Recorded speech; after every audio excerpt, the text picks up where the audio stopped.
what I'm saying? Yeah, I got you. Man, good vibes here too. Man. What is up, everybody, and welcome into the Winners Lounge. Let's go. Put through a little cacao in there, little one. That makes sense, though. Yeah, it does make sense. bird You know, it's a little bit, that you know, makes sense. it's the energy, guys. It's the energy. The vibes are immaculate right now. What a Man. fantastic! I'm telling you, this was like if you could draw up the perfect game. I know we all want to win by 40. We all want to do the thing. If you could draw up a, hey, what do you need at this game? You got a little bit of everything. You got Barton hitting a huge shot. You got Bones Highland closing the game. That was so much conversation. Yes. You got Facu playing great minutes. You got a lot of things that you really wanted to see, and the Nuggets get one of, not their best win of the season, but unquestionably, in my opinion, one of the best wins of their season. Certainly a feel-good one. And I got the squad here. I got Harrison Wind. Let's hurry this show up. My car's about to get towed in Let's the back. go. All right. I'll try my best over here. I got D-Line. Let's go. I called the tow service on Harrison. Just pay the fine, man. You got lots of money. We're not talking about it. We're not talking about it. I don't make a max Yeah, contract. we're not talking about it. Over here, I got Superstar Dev. What a good game. Like, really, I did not expect that type of game. Nope. That type of bounce back, especially on the second night of a back-to-back. What resolve? Man, what resolve? It really was a resolve game. I mean, it had Resolveful. very resolveful. It had a lot of things going for it, man, and we're going to break into all of them. Nuggets win 110-109 in a thrilling game, back-and-forth game. Big runs from each side. Guys play well, whatever. Nuggets eke it out thanks to a Jokic game-saving block. And I want to try out something new, guys, I think we're going to be doing on this show. We often get right into the vibes. We get right into talking players, this or that. We rarely ever just recap the game. So I'm going to try to give you guys like a 60-second-ish recap of what happened. You guys help me out. Let me know. I'm going to time you. I'm less worried about the timing of it. I'm more concerned actually about not missing any of the big details. So here's what I got. First quarter, all Jokic. It was an all-timer. We were setting up for a second night of a back-to-back. Jokic carrying this team, 18 points. He was aggressive. He was making. I mean, we talked about it. Toronto plays small. Jokic was enormous. There were some ugly turnovers from him and from the team. 11 turnovers in the first half in total. The bench came in, and I thought they played with great energy. It wasn't always productive energy, but I don't think you could fault the bench in that first stint. They were hustling. They were flying around. Boogie missed some crazy layups. JaMychal Green fumbled a wide open layup. Like, there was some weird plays that were in there, but they were playing hard. Raptors got rolling with some momentum, so you stick with, it's the second night of a back-to-back, you stick with the bench extra minutes, and all of a sudden Raptors make their run, take the lead. Starters come in, the Raptors still on a roll, and you think, oh, God, here we go again. Jeff Green, though, in the second quarter helped things turn around. Nobody played great in the second quarter except for Jeff Green, who had his own little mini run in that quarter and Gave us some juice tonight. saved the Nuggets. Bones started to struggle in the third. Jokic did not score a point in the third. You start to think, oh, God, here it is. Second night of a back-to-back. Wheels coming off. What's going to happen? But no. Boogie saves a broken play with the finger roll. He had a couple great plays, even though he missed like 7 layups, or maybe it was only 3. Facu, I thought, played absolutely fantastic. He was all over the place, diving everywhere. And then Jokic gets an extended rest. You start to wonder, when are the starters going to come in? Michael Malone waits extra long tonight. They don't come in until about 6 minutes or so. Also, Bones Highland gets the close. Facu played great minutes. Bones had a bad third. Facu had a good third/fourth. Nonetheless, Malone, true to his word, goes back to Bones Highland, who I thought did very well in the final 5 minutes of this game.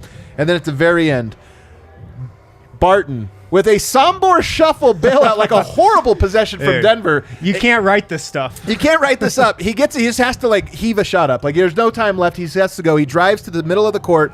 Sombor shuffles it off of his right leg and drains it. Nuggets go up. Fred, you think the game's over. Fred VanVleet comes down and shoots a rainbow 3 that goes in. So now you think, all right, Denver's up only 1. Denver has the ball. They foul Jokic. You think, okay, put it up 3. At least you can't lose. Jokic misses both free throws. I remember that. He had a great, The only 2 free throws he missed tonight. So now you think, oh my God, you're at the mercy of the Raptors, who are a great out-of-bounds timeout ATO team. But no, NIKOLA JOKIC, for the 3rd time this season, gets a game-saving block shots, this time on Scotty Barnes for the win. How'd I do? 58 seconds. No. Pretty good. That was like 2.5 minutes. 8 minutes. Yeah, that was a really long one. I know, But you didn't miss anything. I did. Did I not miss anything? You did not miss. Did you call that? Did you remember when they had called that one timeout early on? Yeah, they did have a timeout You earlier. forgot Yeah, to mention that. I did forget to mention it. No, it was a crazy game. I just wanted to touch on all points of it, Yeah, in case you missed it, that you get this one because it was fantastic. I'll start though. Big takeaways. Harrison, what's your big takeaway from this game? I mean, the game-winning block from Jokic was incredible.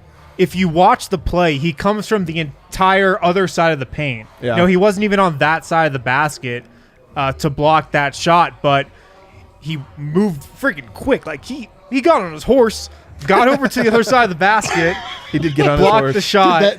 He is the one player in the league of all time where that phrase is most appropriate. Yeah, for anything. definitely very Right. appropriate. But his third game-winning block of the year had one against Houston, then had the one against Golden State, and he gets one tonight. It was an incredible play. It was a great game too. I mean, that's part of one of my big takeaways. Is it was just a fantastic game. Eric, what's your big takeaway? My big takeaway is that Boogie Cousins makes sense in the second unit. The second unit actually really held their own tonight. It wasn't The second unit was great. Yeah, they were. I mean, it makes all the difference in the world because when the starters came back in and for their second stint, they got kind of beat up. Yeah. And if not for the second unit sort of not only just dog paddling and sort of staying in place, they actually took it to Toronto at certain points. So bench construction is so important, and having roster rotations that make sense is important. Having the actual starters come back in to finish the game is important. Right. You don't have these weird, we don't know what to do situations. So, it's nice. One game after the most frustrating goddamn game of my entire life, we get the sweetest, most satisfying game. Everything is in balance. Everything is perfectly in balance. You talk about the second unit, and I just said they were great, and I realized they weren't really great. What they did for them. But actually, here's how I would put it. There were moments when the game was going to turn. There was 3 or 4 of these where it's 7 points, and you think Raptors up 7, and you think, man, if you don't get something here, this is going to spiral out of control. And every time that happened, the bench had an answer for it, and they would go on a 5-0 run or a 4-0 run or 6-0 run, just something where they would get stops that you didn't expect, get buckets you didn't expect, and close that gap. So it was so huge for them. Dev, what's your big takeaway? My biggest takeaway is last night after the game, Malone spoke on his superstar being fatigued. Yes. Being tired and just not in it right now. He goes, has a pretty good game, misses both free throws, and instead of giving up, he makes the biggest play, of the game, and also just to get them back rolling and into beating a really good team. The Raptors, they've been hot. They've been really hot, and the Nuggets had one of the worst nights last night. It was a bad aura around the team. So for Jokic to not pout, not to get down on himself or anything like that, and to actually make that type of play, that just goes to show the type of leader that he truly is. Yeah. He calls Barton out last night. Right. He misses both free throws, but he bounces back and he makes that type of block, and that's just big. So that's my biggest takeaway. Man, you guys all got the wrong answer. I can't believe it. I have another one. All right, you have another biggest Yeah. thing. We'll give you one more try. Is it something bird? No, Is it bird related? He knows where I'm going to go with it. This is the 44th game of Bones Highland's career, and it's the most important game he's played. Good job. Great work. He Harrison. gets the start. God, he's a professional over He here. finishes the game. Yeah. He closes out the Raptors and hits a big 3 down the stretch in the fourth quarter. Closes out a really good Toronto team on the road in his second start at point guard on a back-to-back. It's the most important game he's played so far. This was not an easy test. For Bones Highland because Facu was playing fantastic, similar to the last game. Facu had a great third, early fourth, right? We all talk about Facu played great. Just played an extra 6 minutes in a row, 17 minutes total. Facu played great tonight again in his stretch, especially in the second half. And you're sitting there and you're thinking, even I put it on Twitter and I'm like, am I really more confident right now with Bones closing this game than I am Facu? It's tough.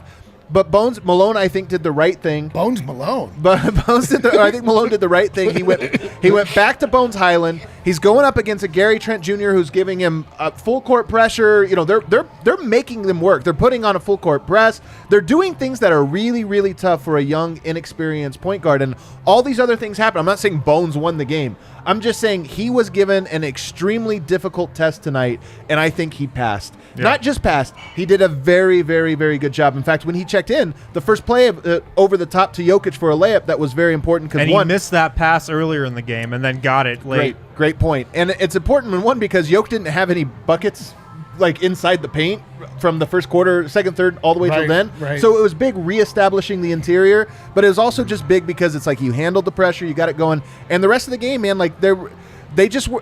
This was I was watching him. I'm just like, man, this is hard. They're swarming. They're putting so much pressure on him, and he just did a very good job. And then he drained the three. He hit that 3-pointer that was like a deep three too. A deep three. It was one of those ones where we want him to shoot those all like first quarter, second quarter, third quarter, no question about it. Fourth quarter, you're like, you gotta hit this one, man. You're it's saying like, it was a bad shot? No, it wasn't. It wasn't. It's just that it was one that if you thought it was a bad shot. No, he gets it. I see you. I see you. Dame Lillard with the bad shot. Okay, but it wasn't. This is the thing. Damian Lillard's kind of what I can understand that point there. I'm just saying this one was a shot where you're like, man, you have to have some cojones to do it, and he did it. So to me, the top story, the Nuggets got the win in a game when Malone trusted Bones down the stretch, and it was not an easy one. This wasn't like, Orlando let him close. No, this was a tough game.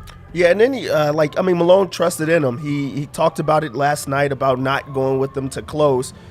He had to hit some big shots, and he stepped up and hit the biggest shot of the game. This was not a great shooting night for Bones, and also he had his hands full for the entire game having to go against Fred VanVleet, who also had himself going especially late. So Bones steps right in, makes the right plays, and that's while learning because, like you said, he did miss Jokic on a few plays, but it's still learning. He's still learning on the fly. So big Bones games, and also that's something that you could trust in. They were without Monte Morris, their starting point guard. They went with Bones after making that mistake, and it actually worked out. So it's like, okay, let's give the rookie some minutes. Let's get him in there in the mix and try to give him a chance, and he did that. Yeah, it's great. I mean, you just love to see players step up. Like if you looked at Bones' face when he was in the Peaches? What the hell? This is you. Come on, this no, is a 5 overload. Come no, on. this is That a 5 is you. overload. Come What if my heart just That's exploded true. out of my chest? But like if you saw him in the huddle before we went back in, he had like a scowl on. He's like, Ooh.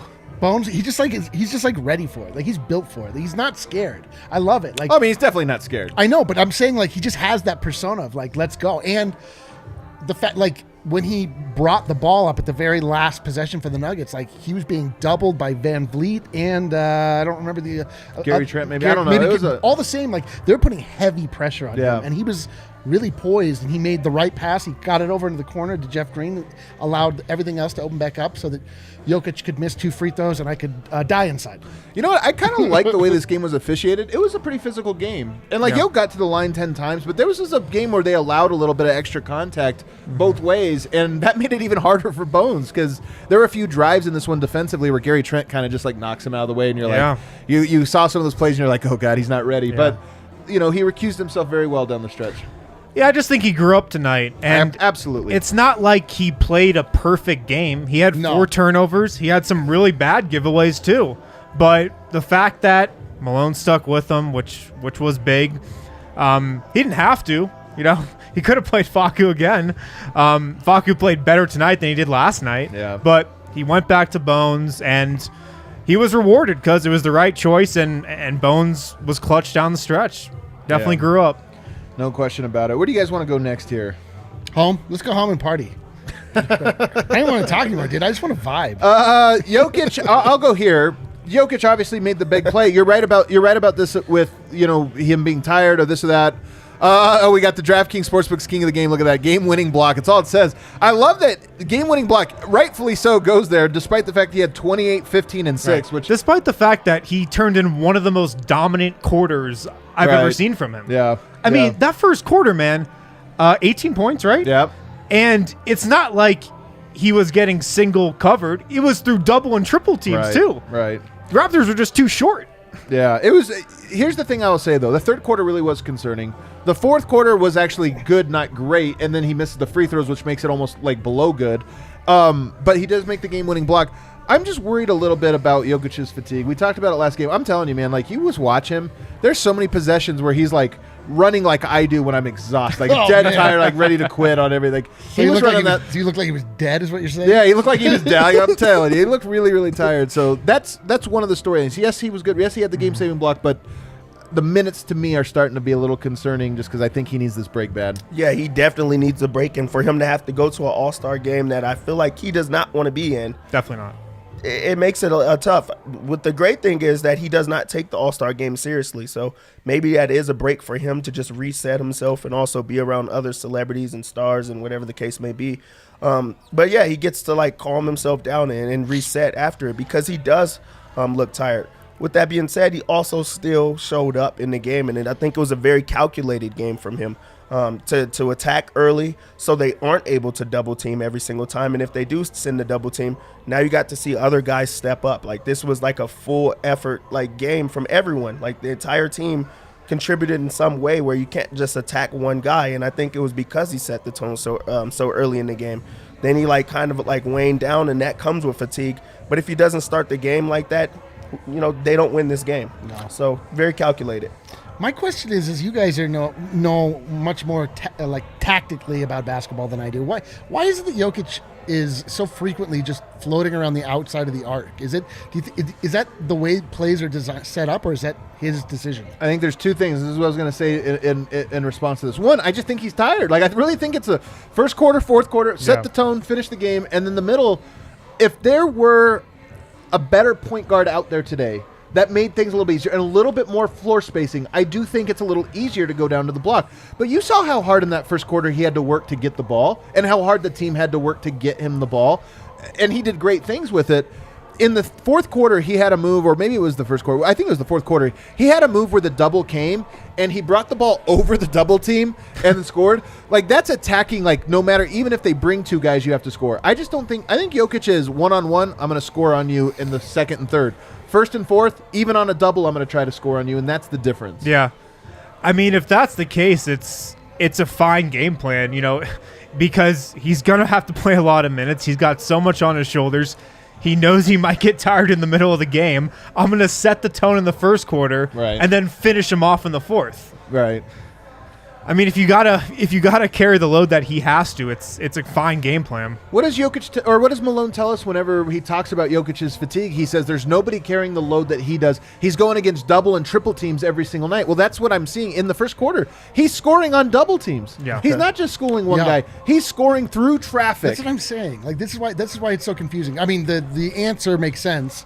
That it is exhausting to do that the entire game. And shooting a three takes way less energy than that. Yeah. It'd almost be like a running back that, like, you have a great running back, but if you can only run up the gut every single time, it's exhausting. It's like you got 50 runs right up the middle. You're not getting open field. You're just getting, like, you have to carry 4 defenders every single time. Eventually, you're going to run out. It also doesn't loosen up the defense at all. Like, putting them out there, like, gives you, like, a 5-out set where you could try to catch them slipping, or you could try to create a mismatch of some way. So maybe a back screen or setting you at the high post where now you have to defend on an island. And a lot of guys aren't being able to defend Jokic on an island, even though he's a center.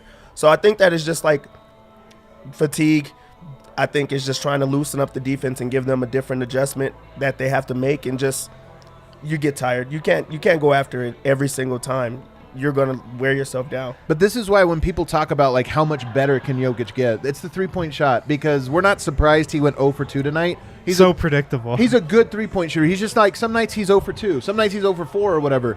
But if he can get to the point where those quarters are also, like, equally as effective or almost equally as effective, where it's like, yeah, I'm out here now. Come out here and try to contest me. Because one of the ideas of him being out there is it should open up the paint.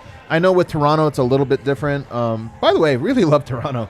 I loved watching him tonight, especially now that Denver won.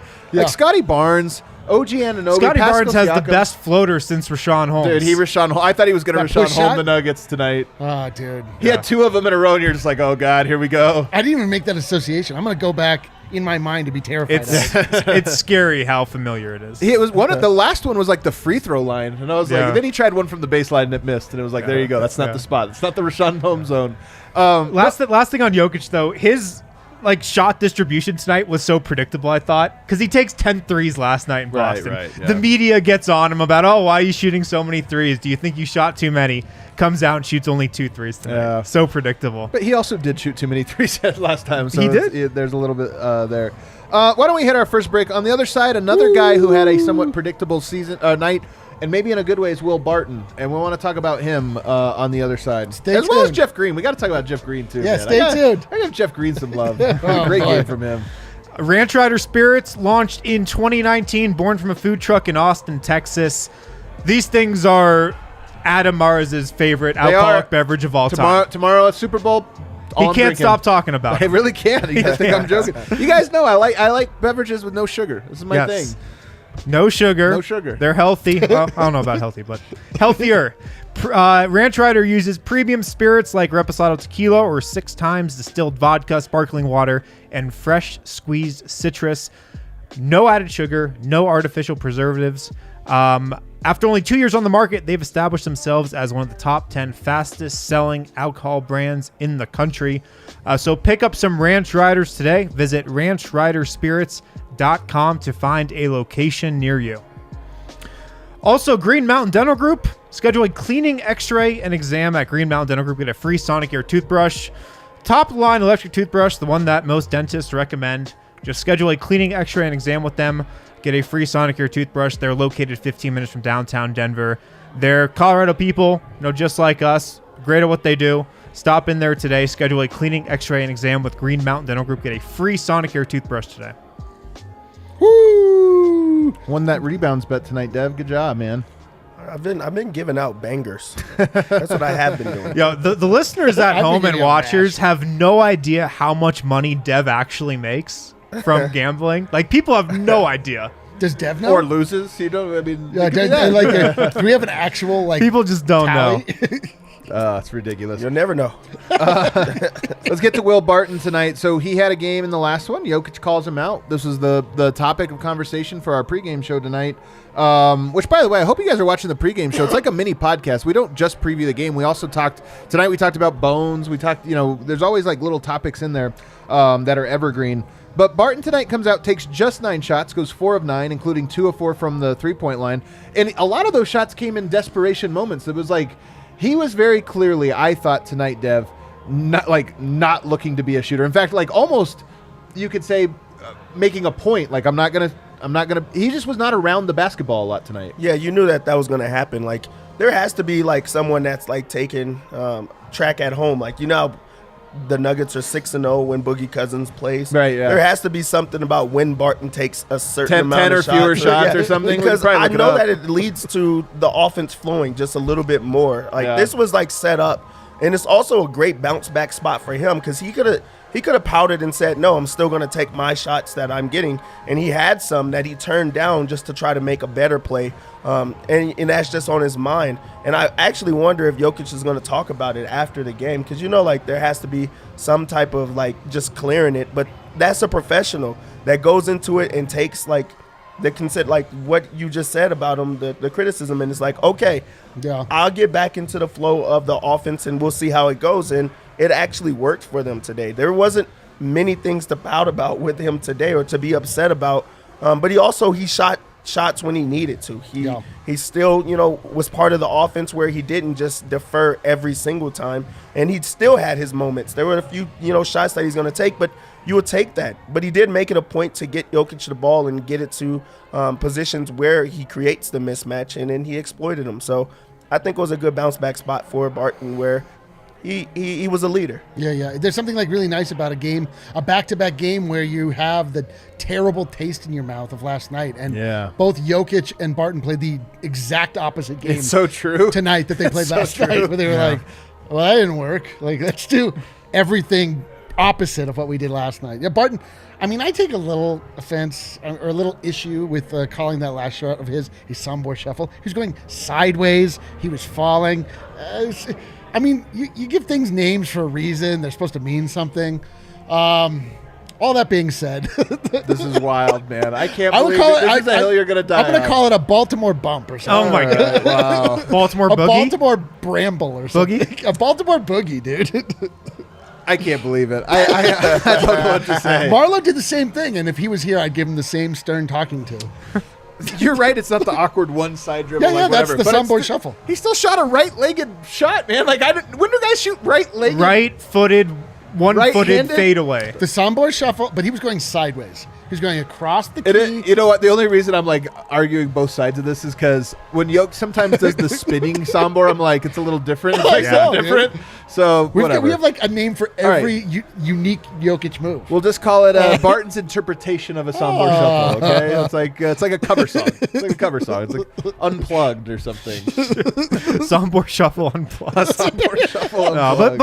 but Barton, like, he played in control tonight, and that's Remix. what you needed from him against Toronto, because the Raptors turned you over. You know, they, I think, are top 3 in the league in fast break points or points off turnovers per game. I know Barton, I just feel like he played a controlled, calm game tonight, and that's what they needed from him. Who had the highest plus minus on the team tonight? Anybody want to guess?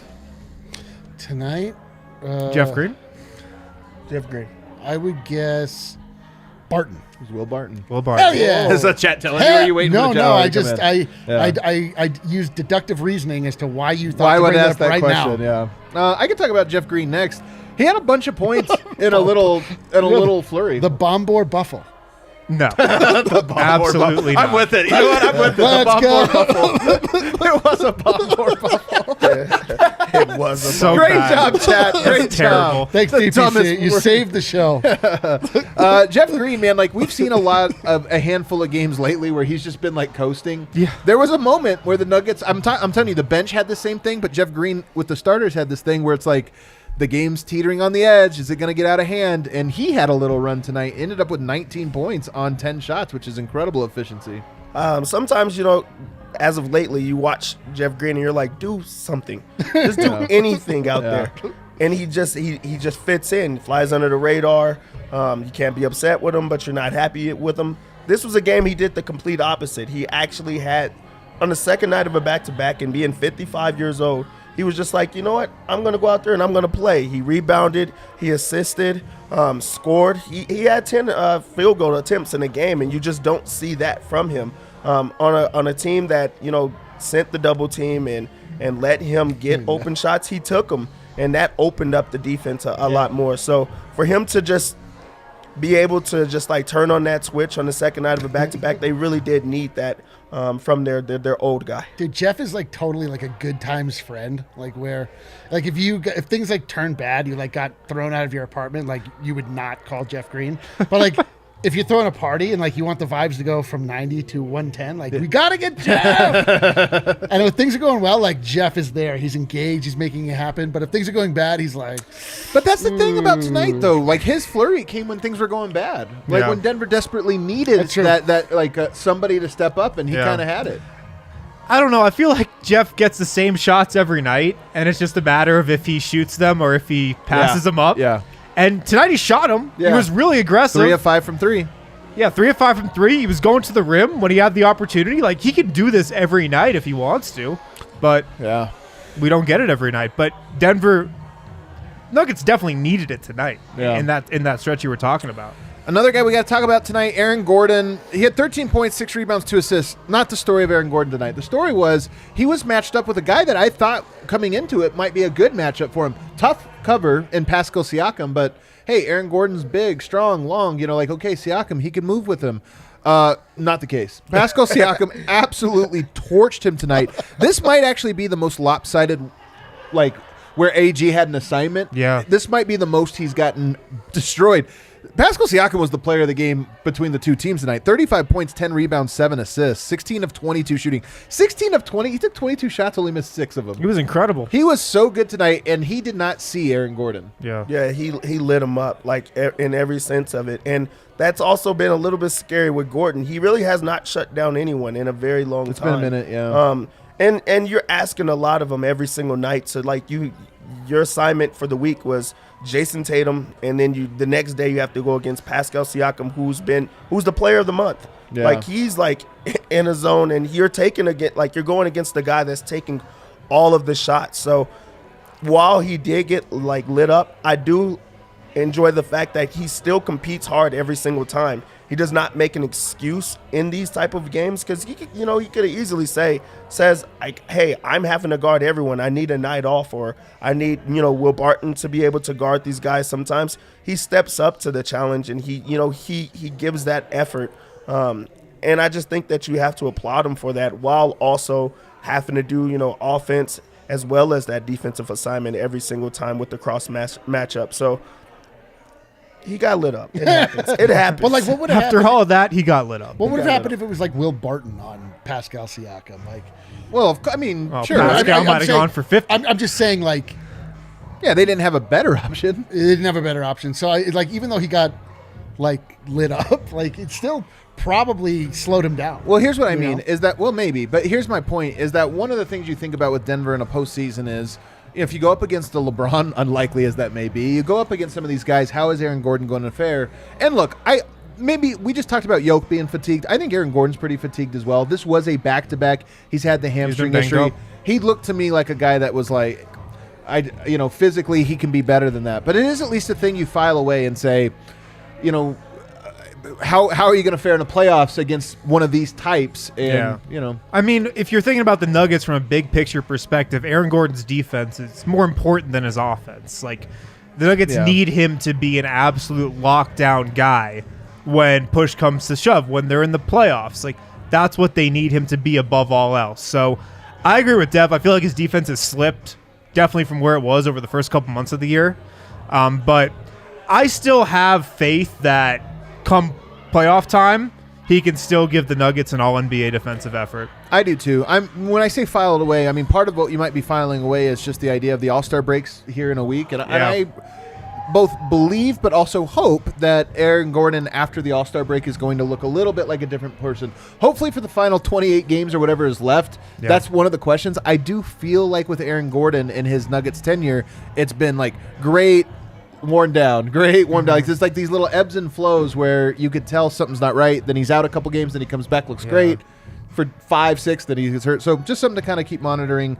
I did love his offensive game tonight. Last night he took some really bad threes, I thought, but tonight he took 3 threes and they were all in rhythm. Yeah. They were all real quick catch and shoot in the flow of the offense, and those are the threes he's got to take. Yeah, no question about it. Last guy that I think deserves his own mention here. We're not going to get to everyone, but the last guy is DeMarcus Cousins.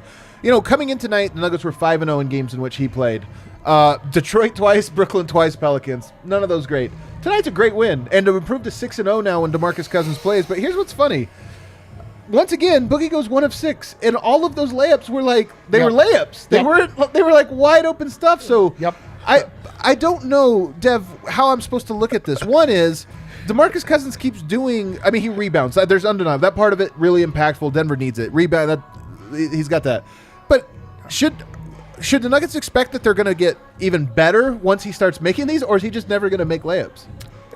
He's such an enigma for me, honestly, because I watch him out there just suck on offense the entire time. Does not help from a statistical standpoint, but his impact is just so needed, and you could actually see how much he's affecting the game when he's in there. He's just a big body that alters shots. He's a bully out there. He's moving guys around. The refs, I feel like the refs are not now not calling as many things. He's it was knocking, a physical game. He's knocking guys down, and he's not getting calls, and he's just playing through it. He still had 3 fouls tonight. Yes, in but 13 minutes. you want him to finish so badly because he's always at the right spot.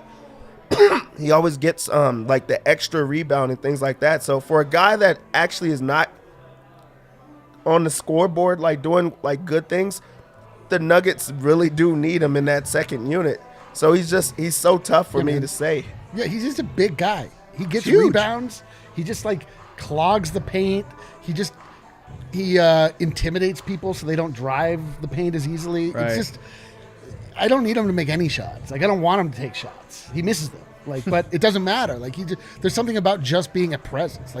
He's literally just a tree, and it's we need a tree. Yeah, I agree with all that. I mean, I've never seen, or I can't remember the last guy whose box scores look this bad, particularly just his shooting. But the impact he's made has been so obvious. I think he's kind of integral to the bench. I really do, man. I think very hard to argue against it. I think the Nuggets bench is just so much better, and it's just obvious. It's undeniable how much better the bench is with him in there. So I think Denver kind of needs him. And look, you don't need your backup center a ton in the playoffs, but there will be a game, I guarantee you, in the postseason where Joker gets into foul trouble, or something happens where you need your backup center to step up and play a big role. And I feel like you need DeMarcus for that opportunity potentially. It's his athleticism that is shot. And when you talk about in the playoffs, you tend to go a little bit smaller. I think you tend to go a little bit more skilled, and in particular defensively, but also a little bit offensively. And DeMarcus can pass. Like, that's one thing about him. He had 2 assists tonight, but he's not Jokic. But he did have one really nice assist tonight. Really nice one. And just a guy that can keep a little bit of continuity and movement going in the offense, I think, makes a big deal. But more than anything, it is the size. I think it's less my perspective here. Again, the bench was all minuses again tonight. Not that I mean, they were little minuses, but whatever. That's good. Yeah, that's whatever. Yeah, that's amazing. It's a win. Yeah, if we nickname the bench the little minus, the little minuses, the little minus they're good. Yeah, the little minus are good. But it's just that it's better than the alternative. That's the thing that's scary. And tonight, I don't know if he would have played if Zeke was healthy. I really don't. He might not have, based on the rotation. And it's an interesting thing because I like Zeke. I like J-Mike, believe it or not. But I just don't think they fit together. Like, that's an incomplete front court. And DeMarcus Cousins makes them complete, even though I still the 2 layups he had, the 2 worst layups he had tonight were so bad that I'm just like, I don't know that he's going to start making these. You just don't know if he has it. There's he's not finishing through contact. He's not dunking on guys. But then there's wide open, off the glass too far, and you're like, I don't know. Yeah, if you're missing those, I don't know what happens. But he had that one shot clock winding down, drove the lane. Scoop. Like, that was huge. It was in the recap. Yeah. It was in the recap. You might have missed that zoned part. out completely. You zoned out after the first 34 minutes of the recap. Yeah. Thank God DeMarcus is a good foul shooter, though, because he needs to hit his free throws if he's not being efficient from the floor. I don't like when he doesn't get a tech. You know what I mean? It's like, did he doesn't play? happen that often. Did he even play? I honestly think Eric would like Boogie more if he just smiled more. If he had Bones' smile. Yeah. Dude, for me, every woman I see on the street or Boogie, I'm like, could you just smile more? Is that what you do? You go around telling women to I'm smile like, more? could you smile? That's my move. Who is the biggest smiling big guy? It's Dwight Howard. Oh, God. I don't think you would. I take this back. I don't think you want him smiling that much. It is. Who else is a big guy that smiles a lot? Big smiles? Big Joel smiler. Embiid smiles a lot. DeAndre Jordan. DeAndre Jordan doesn't smile. These aren't good. Mason Plumlee? I don't know. Yeah, there's not a lot of big. I'm just saying, a lot of big guys Tom? don't smile. Yeah. I will say, I'm actually happy the Nuggets didn't trade JaMychal Green. I'm happy the Nuggets didn't trade JaMychal Green at the deadline. Take corner here. Because I'm not convinced Boogie can be reliable, just health-wise. I mean, come on. Oh, health-wise. Not exactly a hot take. But JaMychal Green, I don't think he's good. I don't like watching him, but he's kind of solid. Like, you kind of just know what you're getting with him. You can play him, and I think you can be okay. Harrison reaching for I'm compliments right now is here. hilarious. I'm reaching here. He has cool shoulders. He wears that undershirt for some reason. He wears shirts sometimes. I don't know. But I much prefer DeMarcus Cousins over him, no doubt. Absolutely no doubt. But I think JaMychal Green can still have some value. But with Boogie, the amount of movement you get in the second unit when Boogie's out there compared to JaMychal Green, it's not comparable. There's so much more movement. There's so much more just read and react. There's so much more cutting. It's such a healthier offense when Boogie's out there, because when he's not, it's just pick and pop. Decent chance we get Monte Morris back on Monday. I'm very curious, if that happens. I've really enjoyed, one of the things I've liked about Bones, getting this opportunity is it's with Jokic. Yep. And now, if Monte is back, by the way, it's an if. Donovan Mitchell missed 8 games with a concussion, so who knows? But if Monte is back on Monday, maybe Bones stays in the rotation but is off the bench, and it's a completely different challenge. It's a completely different read, all this different stuff. So I like that Bones got this little opportunity here, this little pocket, and I'm curious to see.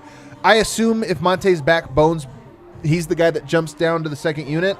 Austin Rivers tonight only played 20 minutes. Bryn Forbes only played 14. I'm not sure which of those two guys gets cut out of the rotation. They're not going to cut out Bryn Forbes. You don't think? I think it'll be Austin Rivers. It'll be Austin Rivers. Austin Rivers, just if you think about the part of roster construction that's based on how where people were drafted, how much money they're making, how they're acquired. Bryn Forbes they traded for. Austin Rivers they picked up off of the couch. Austin Rivers won a playoff series for him. No, I know, but I just don't think they're going to bench Bryn Forbes. Well, I mean, if Zeke's going to be back, that means that one of J-Mike or DeMarcus is out. I was going to get there next, yeah. That's J-Mike. That's interesting. Hopefully it's J-Mike. How confident are you about that, though? DeMarcus on a 10-day. Going back to your point. Yeah, it's true. Yeah. I don't know. But I bet it's Austin Rivers who's out over Forbes. Yeah, it's guaranteed. So Austin Rivers out. Who's the other guy that's out? Cousins. Yeah. No, J-Mike. I hope it's not.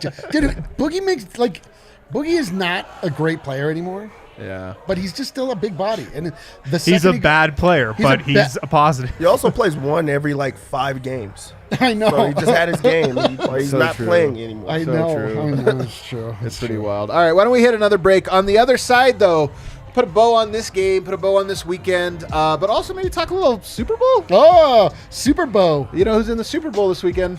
Uh, Stan Kroenke. let's go, dude. I want to talk about that on the other side. I wonder what his The stats are. moment we've been waiting for since September, it's finally here. In honor of the big game. The big one. The big game? The big game. It's tomorrow. DraftKings Sportsbook, an official sports betting partner of the Super Bowl, is giving new customers 56-1 odds on either team. Bet just $5. Get $280 in free bets if your team wins. Not a new customer, it's fine. You can still get in with same game parlays. They've also got tons of awesome props on Super Bowl Sunday as well. So download the DraftKings Sportsbook app, use promo code DNVR, get 56-1 odds on either team. Bet just $5, get $280 in free bets if your team wins. That's promo code DNVR at DraftKings Sportsbook, an official sports betting partner of Super Bowl 56. Must be 21 or older. Colorado only. New customers only. Restrictions apply. See DraftKings.com/sportsbook for details. Gambling problem? Call 1-800-522-4700. Also, if you haven't been able to watch Nuggets and Avalanche games this season, Evoca TV. Evoca TV. Dude. Dope. They carry Altitude Sports and other national channels as well. It's available in Denver, Colorado Springs, Phoenix, Boise, Twin Falls, Idaho, and Evoca TV, most importantly, has Altitude Sports. They have ABC, NBC, Fox, CW, a lot of other cable channels as well. It's $25 per month, plus you get the receiver thrown in there for free. Wow. No contracts, no hidden fees. Your price is locked in for 2 years. Go to Evoca TV/DNVR. Evoca.tv/DNVR. Can I share a Evoca.tv quaint little memory /DNVR. with you that I have every now and then? Do you remember the quaint days where you would sit down on your couch and turn the television on Love and watch it. the Nuggets? The best. Absolute best. It's like such a quaint idea. so- like, so- and 4 like- seasons and ago, like man. that It's at home distant Oh, memory. really? on your own Oh, personal I thought you television. meant at the bar because that's the only No, place you could no, watch. and like not with a HDMI cord. I in remember those between. days. That was It's- crazy. right? It's like we all were eating saltwater taffy back then. That's so true. Man, You know hook what with a stick. You know what I'm a big fan of? People that come in and upset the apple cart? Not the new innovations. You know, they look at this, Wow. especially with technology. You look at the landscape and you say, "How can we change things?" That's what this is. Upsetting the apple cart. Yeah. Hell Is that- yeah, is that dude. right? Did I use that wrong? I think that I've never heard it, but Did I upset sounds the okay. apple seed? It's just such a rarely used colloquialism. It is so Yeah. that rare. it actually just sounds like you're talking about an apple cart. It does sound like probably hasn't been used since the feudalism. But Now what they call them is just disruptors. disruptor. There it is. You're a That's what I'm looking disruptor, for. an industry disruptor. You know who else is an industry disruptor? Magellan? DNVR. DNVR. I'm Disrupting just the gonna industry. make reference to a hater who was barking at me earlier today. Got shut up pretty quickly. Dude, our but haters suck. Our haters are so lame, man. Dude, so everyone, lame. everyone that's a hater of us, it's like so obvious why they're haters. It is so Dude, stop being, obvious. stop It's being so so lame, obvious. dude. A lot of them are former employees. Yeah, they all are. Okay, Don't be a player hater. We got don't be a player hater. Like honestly, just spread love, man. Spread love. All right, what do we got? We got some super chats.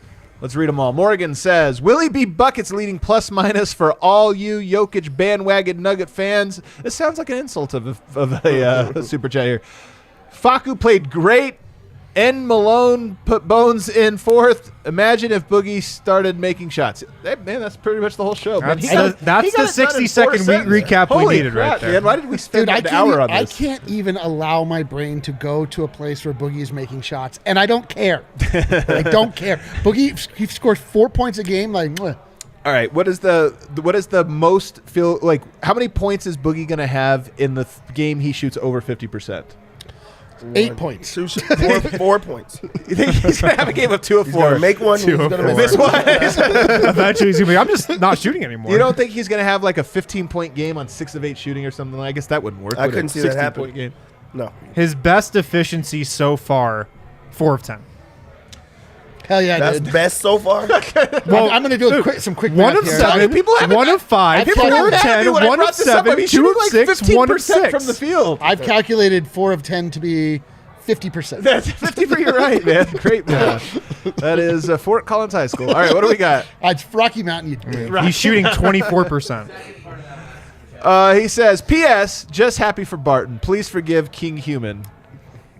Top human is top the human. correct all right. verbiage. Yeah, it doesn't matter. You know what? I'm with it. King man. Yoke, top human. I'm happy for Barton, too. Like, there really is, I'm telling you, one thing about covering a team, we all want to change. Like, I'm going to get too philosophical We all here. want to upend the apple cart. We just want to upseat the apple cart. But what I'm saying is, nowadays everybody's like, guy plays bad, get him off the team. Yeah, I That's know. the like I know. everything is. I always think about like relationships too. You're just like, you know what? Upset at my friend, never talking to him again. Like, no, come on, man. Sometimes this is how it is. You root. It's better to root for a player who's playing poorly to play well than it is to just be like, let's cut them out of our Well, lives.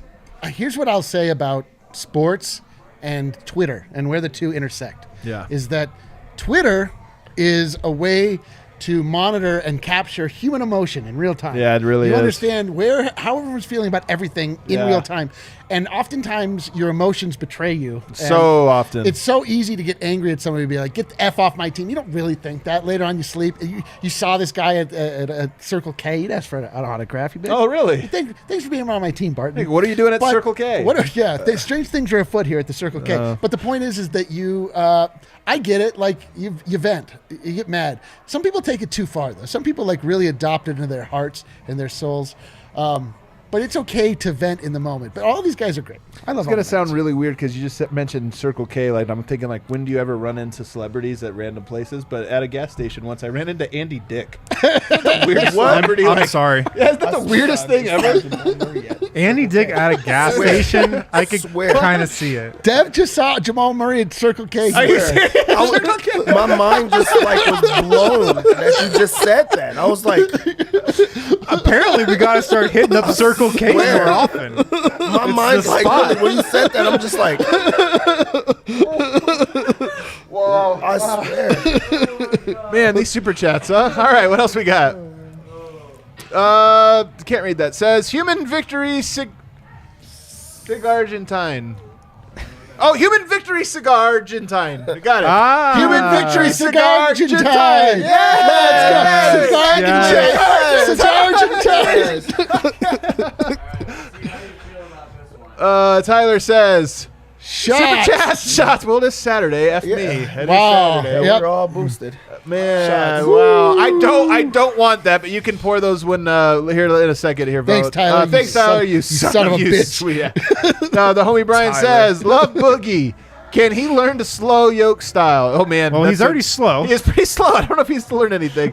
Look like it tonight. Thoughts? Love the DNVR Boogie shirt. Oh, Boogie shirt. Yeah, I'll make it. This is the part of the show where I'm people gonna get demand you to signed. make I know. shirts. Let him get signed. It would be so funny to sign it. It will take me 10 days to get the shirts Yeah, in. totally. And his contract will be over. He'll What be if he gone signed for the forever. rest of the year, though? Oh, we'll just make a shirt that says 4 points, 2 of 20. Well, Boogie. we'll workshop that. We'll workshop it. I like it. All right. Tim says, can they cut Facu or Green for a buyout like Gary or Lopez or Dragic? Wait, we're bringing it down here. I mean, maybe they could. They could always buy a player out. That's Dragic true. ain't coming here. Dragic, I don't think is coming here. I Gary, don't there's talk he might not get bought out. think- yeah. So we'll just have to. Although, Lopez, I'd rather have Cousins than Lopez. Really? Yeah. Man, that's wild to me. George Karl, I think, said the same thing. By the way, you'd think George Karl would bury Boogie. No. Well, George Karl is a man who has lived a life of conflict. Man, thrives in conflict.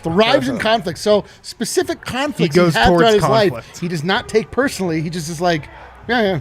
We had a fight. There's like certain life forms that can live on like the edge of volcanoes Yes, where it's dude. like 120 degrees. Yes. That's like George Karl. Like most He's a organisms tube worm. can't Yes. handle 24/7 fighting.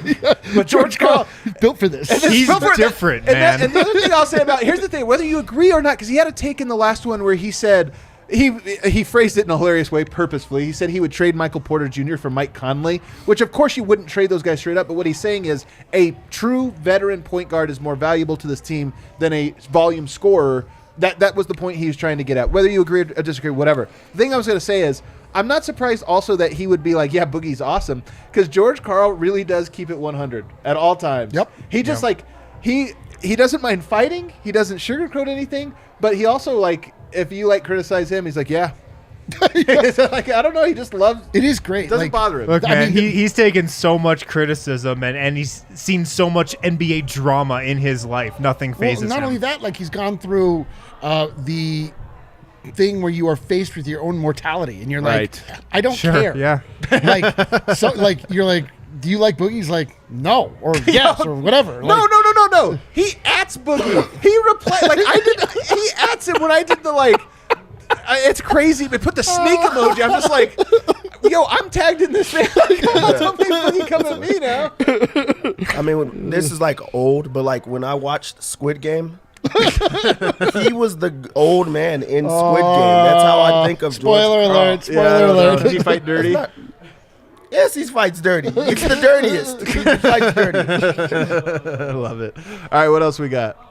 Ryan Green says Jokic literally took the defensive player of the game chain from Malone post game. Oh man, I missed it. I saw it. Did you? It's great. It's pretty great. He He's just like, walks up. He's like, oh, I and then love he puts it that out. because he That's got great. it. The homie Ryan That's Green. great. Ryan Green, the GOAT. I love that, man. He does deserve it. You get a game-saving block. I'm sorry. That's true. I thought Malone might try to give it to Facu tonight. I don't know. Facu actually made more defensive plays than Jokic did tonight. Three But steals. Can we take a second? I'm to say kidding. how I'm kidding. Facu played a great Kidding. game tonight. I've taken so many seconds to say that. Facu? What a great game by Great. Facu. Well, I'm just saying, like he was much maligned last night. Man, man. Well, he played. We're not doing this. We're not doing this. We're not He played the right the game. edges here. He We're played not the right doing this. game. He I played the don't right know. game. What else we got? Are fouls the reason Jokic only does this at the end of game? Block versus elite athleticism, Zion, OG. So feels like he could do more at the rim. No. I mean, Jokic's rarely in foul trouble, so I think he would be blocking shots at the rim left and right in the first quarter too. Well, he doesn't block shots, though. It is confusing. But I mean, I understand this question because it's like when it matters, he just is. It seems like he's willing to gamble more. Here's what I'll say. Here's what I think happens. It's timing.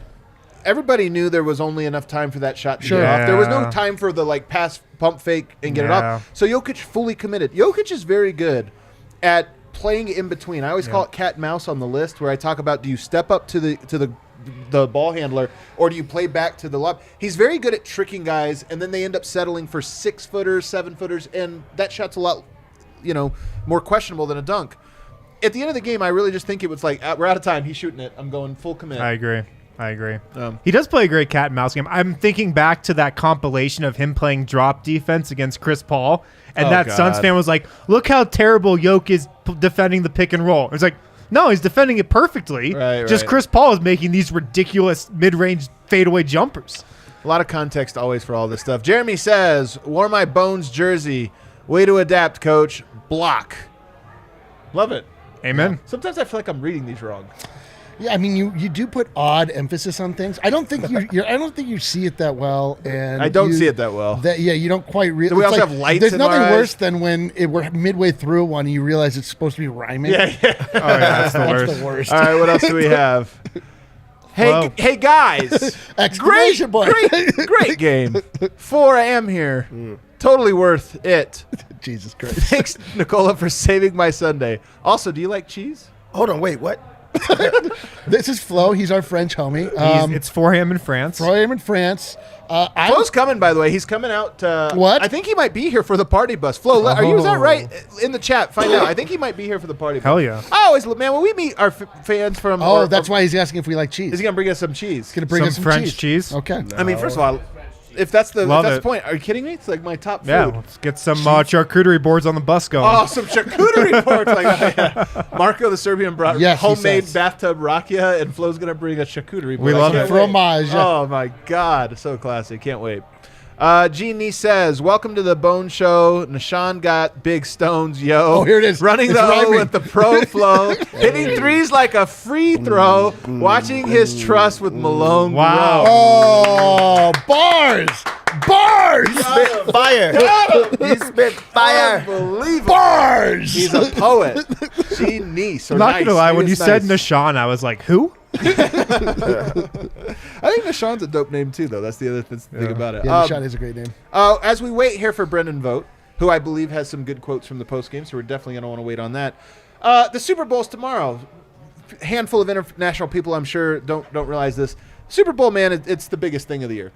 Yeah. Sports wise, there's nothing that comes even remotely close to it. It's a big one. Rams, Bengals, who gives? I don't really care about that. It's just more the theatrics. But here's the big thing for me. Stan Kroenke owns the Los Angeles Rams. And to be honest with you, they've done a really nice job. I'm not trying to get too in the weeds here, but when you talk about how in the Los Angeles tenure, how they've gone about building their roster and building that franchise, they've actually done a really nice job. And here you are at the doorstep of winning a Super Bowl. Should they win, just for reference, when we talk about like accolades, winning a Super Bowl, that's the top. For an owner, like winning the Super Bowl is the top thing a sports owner can The do. big game. So Stan Kroenke he has Stanley Cup. Did he have Stanley? Yeah, he has Stanley Cup. When did he buy it? 2000? Did he buy it after the I actually don't know the answer to that. Yeah, actually, I'm not 100% certain about that now that I But think he of will, It was close. I think he did. I think. But they they own Ball Arena, and one of them was one in Ball Arena, so they. Okay. Oh, okay. Then there you go. Then absolutely. So they do have one. But nonetheless, winning a Super Bowl would be big. You got the Avs, who again look like the top team, or at least in the conversation for that. And this Nuggets team, we think, would have been had they been healthy. Do you care, Dev, at all about Stan Kroenke? And I'm not saying like you're rooting for him. Like it's weird to root for owners in any capacity. But do you care at all? And do you think it means anything for him to have a team in the Super Bowl and maybe as a favorite in the Super Bowl? I'll say yes.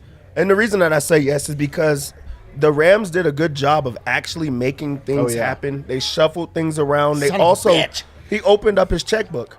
And I think that's like something that the Nuggets fans have wanted him to do, and he hasn't done in a long time. So if he goes and wins a Super Bowl while opening the checkbook, maybe that pushes him to doing it for his other teams. So that's why I would say yes, I think that it matters. Here's the thing about the Rams in general and just the way that they have gone about their business is that if they, in fact, win the Super Bowl, they will change the NFL forever moving forward because they have managed their team like an NBA franchise manages their team. They had late season acquisitions. Buyouts. They traded all of their future picks to really go in the way that NBA teams do.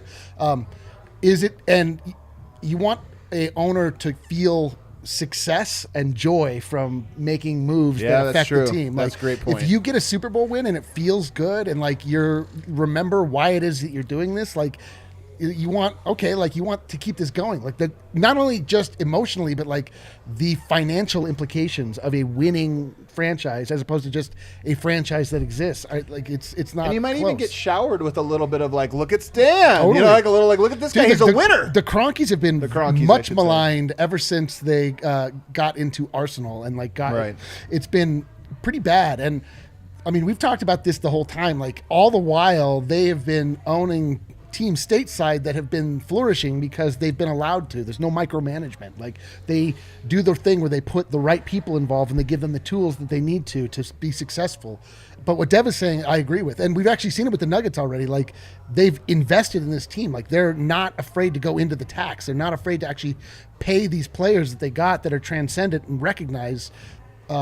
MPJ already has a max contract. Jamal Murray has a max contract. NIKOLA JOKIC has a massive contract. Like they have invested in the right ways. And so, I mean, winning is just great because I just think it it energizes the organization that we're ultimately subservient to. Right. It's weird because the Rams and like the Nuggets Avs, that feels like okay together. The Rams are just like it feels weird. But I think it could have some trickle down effect, just from a vibes perspective. The vibes could be a little better. Yeah, also, if Stan Kroenke wins a Super Bowl, like think about if the Rams just sucked, he'd probably be really stressed out, like have a short temper, maybe just like make a really bad firing or something on one of his other teams. Totally. If they win a Super Bowl, he's like, I'm good, man. Especially because it's the opposite of what you're saying, where you feel rewarded for what way you've gone about business. Whereas if you lose, you're kind of like, was it worth it? Maybe not. What I mean, truthfully, the Rams are in like a really precarious situation. If they don't win, and they have mortgaged their future for this year, they're sort of like left thinking exactly like, should we ever do that again? Right. So I hope that they do, because this is that type of like maverick, I don't know, enthusiasm when owning a team is like what made Pat Bowlen so great, and like has made other owners so great. So if the Kroenkes just feel validated by being bold, then it stands to reason they would do it more. People are gonna. I have to like be very careful with how I say this, because I don't know Josh Kroenke very well at all. So I can't really speak to his character, this or that. I just want to get too straight. He's always been like incredibly weird to say again, but relatable or just nice and like open. Do you mean like you're just both tall? Yeah, both tall. No, but I'm saying like we see eye to eye on a lot of things. a little personal story here. A couple years back, a guy named Brett Barup, who I was very close with, passed away, and I remember Josh went out of his way to reach out and make sure I could be a part of services and different things like that in this one way, and like. So you think of oftentimes like billionaires. Like you always hear some of these stories with Joe Lacob, how he like never looks anyone in the eye, and like just this like the stereotypical. Josh has been like to me a normal guy who just happens to be the son of a guy with billions and billions of dollars. Yeah. So I also that to say is like I hear a lot of things about like, oh, this asshole. I don't know, maybe he is. I don't know, but I'm just saying in my experiences, he's always been, like. Just a normal human guy. So for me, I just look at that and I'm like, I'm interested. I hope he comes on the show. Normal human guy. I hope he comes on the show. I think it'd be good on his off. I want to hang out with Josh Kroenke. I think it'd be good for him to come on. But to the point about what it means if they were to get this, I do think you're right, Eric, that you get this and people look at Stan Kroenke, who's the real owner, but they look at the Kroenke empire maybe just a little bit differently, and you say, hey, you know what?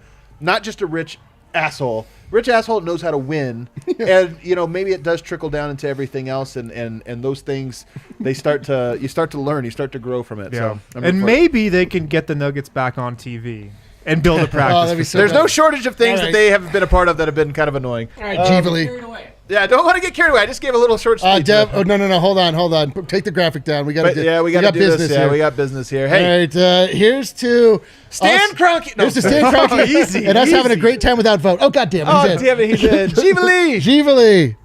Oh, was that your water, Dev? Did I just drink? Yeah, he just chugged his water. Your backwash? I drink your milkshake, Dev. Ooh, that was fantastic.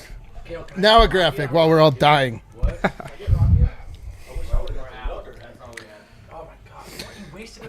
Jeevely. Oh, I didn't like it either, man. If we're keeping it a buck here. Keeping it bucko.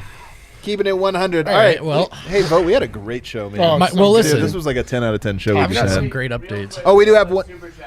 Okay, no, one more. I've got a super chat. I need the audience to know that was not a shot next to Dev. I just drank his backwash. Oh, well, thank you. Arguably the same thing. I can't read it because it's behind a thing. I low-key love that Joker only becomes a rim protector super chat. Protector in the most clutch of moments. Yeah, just when he needs to. Yeah, of course, man. That is exactly what it is. Jokic knows exactly. What is it, that poem? When I saw there was just one set of footprints, I realized Jokic was carrying me. Yeah, that old poem from the Bible or whatever. That's not from the Bible. It's a poem that people... Come on, man. It's called Footprints. Yeah, Footprints in the Sand. It's not from the Bible, though. It's You realize the that's Bible. not from the Bible, right? Also, like Chronicles of Narnia, not part of the Bible either. That's not true. It's that lion? strikingly similar, though. It is strikingly It is similar. jarringly Dev, similar. you're not even going to say goodbye, man. It's Saturday night. Yeah, People like say, hey. Dev is gone. My goodness, man.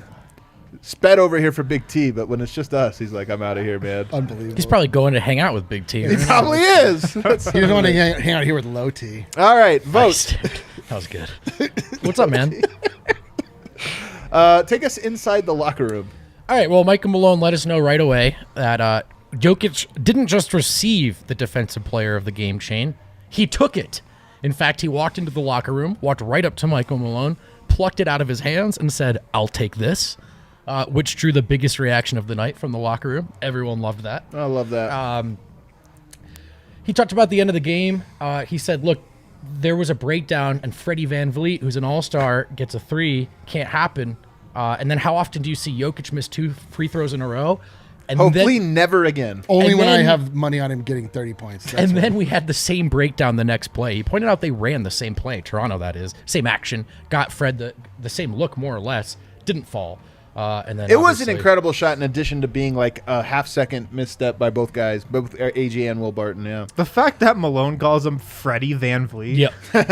Yeah. Dude, Freddie VanVleet. I only love call him it. Freddie Velvet. Freddie Velvet. Freddie VanVleet is definitely what a New Yorker OG calls Fred Akinobi, VanVleet. Freddie VanVleet. All right. In New York, you give everybody an E at the end. Yeah. Windy over here. Obviously, what jumps out, turnovers are still an issue for us. But actually, I want to point out, he said one thing that stands out, and then he listed like 5 things. But turnovers are still an issue, but we did have 28 assists. That's a really good number. But how about the rebounding? We were plus 15 on the glass. When you can out-rebound a team 50 to 35, you're in good shape. On Bones Highland, he says, well, the young man is not scared. He is not scared of the moment. Hell yeah. He said that Bones is like me. He doesn't have a very good poker face. And then he said that Bones actually could probably stand to work on his poker face a little bit, just not getting too high, not too low, sort of regardless of the result on the floor. Bones wears his emotions on his sleeves, obviously. Malone said at one point he noticed he was kind of slumping, kind of down. He was missing some shots. And he said, I just grabbed him. He loves this one. I just He grabbed does. him. Did he really? He just grabbed him, He just huh? grabbed him. That's Wow. a drink if you're Yeah, taking that is it definitely a at home drink. on Saturday night.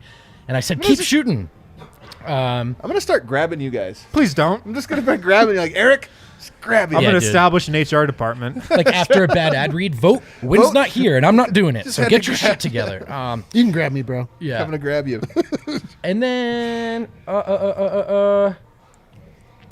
he said, all I ask of Bones is that he comes in and gives it everything he has, playing hard, which I thought was Yeah.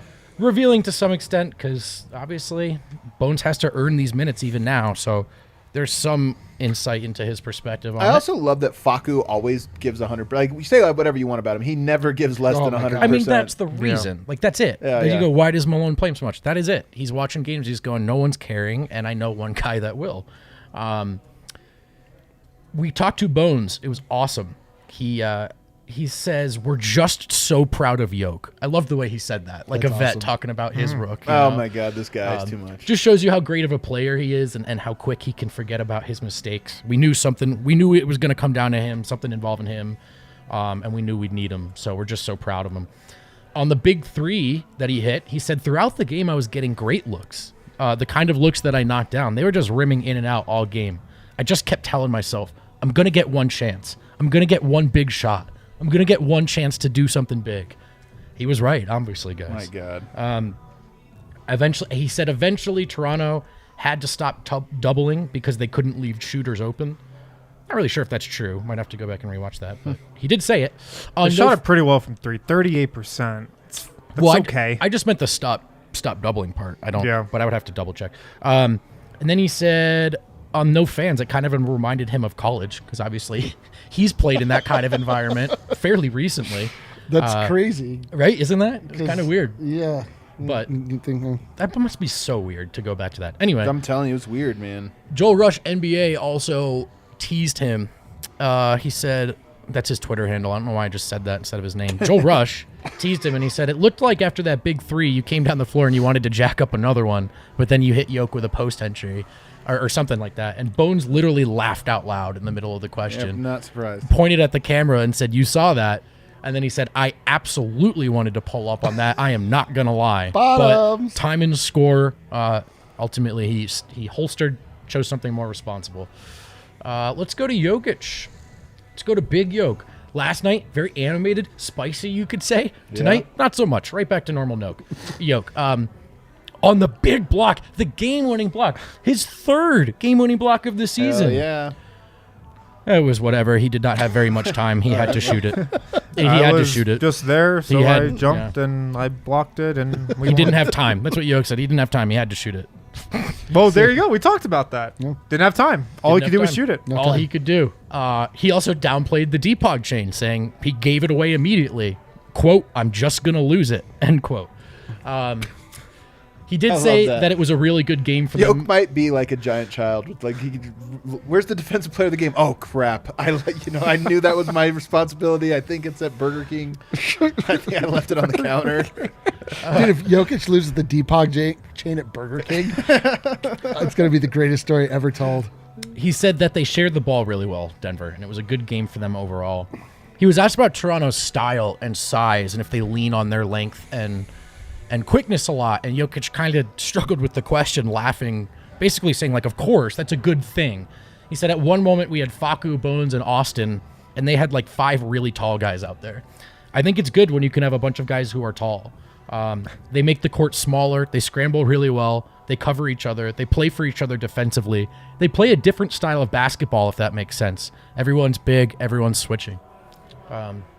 Also, I thought that was interesting the way he said, obviously play for each other is Denver's mantra. And I really kind of think of it often as an offensive one, ball movement, playing the right way, playing through each other. Kind of interesting to say Jokic say they play for each other defensively. I just thought it was an interesting perspective on what's been one of the hottest teams in the NBA. And then I asked him about he and Barton and how each of them responded tonight in his eyes. And I thought he would have a really insightful answer. And he said, I don't know, actually. Let me check. Then he looked at the box score. He said, we were a little better. Maybe we didn't have so much two-man game or whatever, but we didn't make as many mistakes. I had a couple really bad passes to him. I think last night was really bad for us, and we were better. And that answer in there, he kind of says what I think he alluded to last night when he said chemistry. The two-man game. It's not, hey, you have to be better and I have to be better. Like, let's do it together, because they can. And so we didn't see a ton of that tonight, to Yoke's point. But they did clean up the mistakes, and so he thought everyone was better tonight. Yeah. Let's go. You were better tonight, too, I have to say. Thanks, man. No, it's just you were bad last night. I was depressed last night. Oh, can I shoehorn some stuff in? Shoehorn it. Let's go. So now that they won and they didn't drop both games, can we point out how competitive they just were in a back-to-back on the road against the 2 hottest teams in the league? Nope. Down their first and second string point guard? Can we talk about that? That was a really good showing, and it was maybe Malone overthinking the final few minutes of that last game from back-to-back wins. Obviously, we're in the results portion. They just need to pick them up. But I do think you can be encouraged by how competitive they were in each of these games. Also, I'm going to do it. Facu, another good game. Good minutes from Facu Already did again. it. Fourth string we didn't mention that. Fourth string point guard. Fourth string point guard now on the biannual exception. Comes in after being out of the rotation. Gives them exactly what they need. You guys should see, one of the best workouts there is whatever Vogt does during Facu minutes. Like, he's jumping up and down. He's in the full squat. I mean, it's a full-on body workout. Dude, when he almost hit that half-court heave after the steal. Oh, that would have been an all-timer. I would have knocked the glass down. He just runs through the glass wall, shatters it all. You mentioned, overthinking this last one. It's a little weird, but honestly, the way it's worked out is kind of nice. Look, I mean, I want the Nuggets to be at top 60. It's the only thing I care about, like everything else. So as long as they do that, then I'm not going to sweat the Celtics one. But in a weird way, I do feel like the Celtics game going the way it did, with Malone sticking to with Facu too long or whatever, not trusting in Bones, led to tonight, which was the payoff. Like, yesterday was the price, today was the payoff. And would you have rather have won both games? Of course. But I got to say, there's something poetic about the way it's. You got an opportunity in almost the exact same situation. Totally. It's one hilarious. night later, Hilarious. and you got to do it. It almost feels better that you got to show. If a you lesson. win last night with Facu, I mean, there's no doubt Facu's closing tonight's game. Yeah, and that's true. The fact that Bones did, and like, this is a big moment for him. I feel like it's way better for just the long-term prospects of this team. And if you close last game and with Bones and you lose, then Facu maybe closes tonight 17 straight minutes or something. I'm just saying, like, it worked out in a way that made it so I feel like everybody sort of gets elevated, including Facu, who, again, to your point, had great stints. And then Bones, too. I also asked Bones about what he saw from Facu these last 2 games. His mentor is Vet off the bench. And he said it was just great to see him out there doing his thing and that he never got detracted from being taken out of that rotation. And it was just really nice for them to see him. And it's just a reminder, man, as toxic as it can get online and stuff. These guys are all on the same team, right? They're trying together. They want to do it together. The trade deadline's come and gone. So You know, we can sit here and lament the shortcomings of players who are not stars, who have shortcomings every single night until we all go insane. Right. But let's make sure to stop and appreciate when these guys do contribute, sometimes more than they're asked to in these circumstances. The Ballad of Facu by Brendan Facu, Vogt. hey man, and Barton, who again responds. He hits that big shot It's so tonight. true. He had a good defensive possession on Siakam. None of these guys are perfect. I will not pretend they are. But stars aren't perfect, so let's just try to appreciate what they can give us when they do give it to us. And I would argue that this season we've seen it more than it feels like. Yeah, no question about it. All great notes. Hit that outro music here, Kale. This was a go great get way. drunk. This was a great way to end this week. It was a great way to end this. Now you got the Super Bowl coming up, which I'm very excited about. You guys can come, of course, here to the DNVR bar. Eric, you going to be here? I'm going to be here at the DNVR bar. I'm going to be loud. I'm going to be boisterous. I'm probably going to be drunk. I'll be slapping high fives. I'll be giving out hugs and Hugs. You're gonna just grab a some guy? people? You're just gonna grab somebody and gonna grab some folks. sometimes you gotta grab them. So dumb.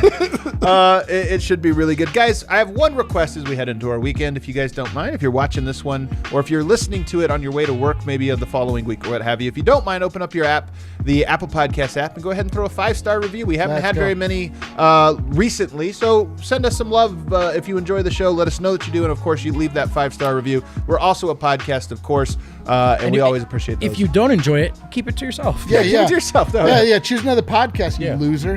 Well, there you go. Well, that's the tough love. One-star review coming. another 3-star incoming. We'll see you guys. Let's go.